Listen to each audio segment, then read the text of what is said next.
I want to talk to you about Bannon, but I also don't. But at the same, here's the reason. Well, you don't want to watch me go on an epic rant about Steve Bannon, the fucking slovenly high priest of fucking MAGA. Agreed.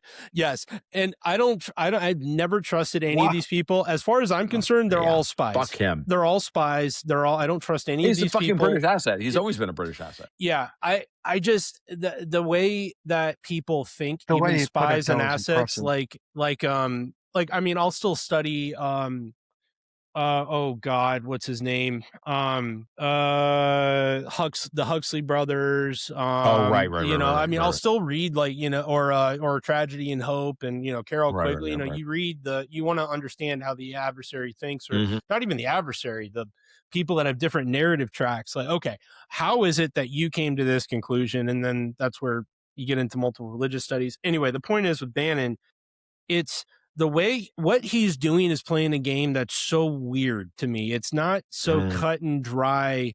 I think there's more to the story, and I'm not saying that it's like, oh, he's a goodie or something in the background. There's there's some pinhole into another world that guy is operating in, and he every now and because he talks for 4 hours a day, every day of the week, pretty much.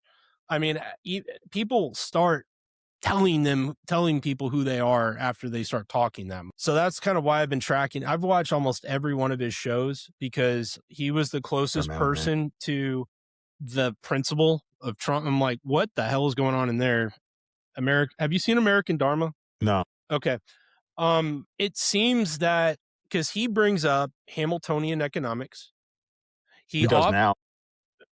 He did before. Now he's bringing it forward more now because now it's openly being talked about by the administration. Now we're in it. Now he's watching. He's having the counter signal against. He was talking about this 4 years ago. Yeah. But he is counter signaling because it is coming up. That's for sure. And I'm not saying I trust him. I'm just saying I think he's been tracking. He at least is aware of the overall game afoot. That's all I'm saying. So what I would say about Steve Bannon, and having watched it from my perspective, right, as I wouldn't say, I hate to use the. Yeah. I can't stand it. No, it's like conspiracy theory. It's a psyop. I don't even see it that way anymore. It's just like, look, I'm just a dude doing my thing and my shtick, and whether you like it or not, that's fine. If people like it, they like it. They don't like it, they don't like it. Yeah. What I'm saying is, but when I see it, like the closer I get, every time I really dig into the mechanism by which London actually maintains control over the narrative space, the cognitive space, I get more flack than I get about anything else. I'm not kidding. Like, I get hundreds of friggin' people coming in, bombing comment threads under my tweets. I have to block somewhere between 6 and 15 people a day now. I used to not block anyone. I would just counter signaling against London or Bannon? Against London. Okay. But I watched Bannonites gatekeep everything. Okay. And here's another angle on this for you. So I've been doing this now for almost 9 years. All right. I was there at the beginning during the 2016 campaign. I was in with the same crowd that was doing doing stunt journalism during the Trump campaign. Like Cernovich, Posobiec and all that. I was there. I was part of that.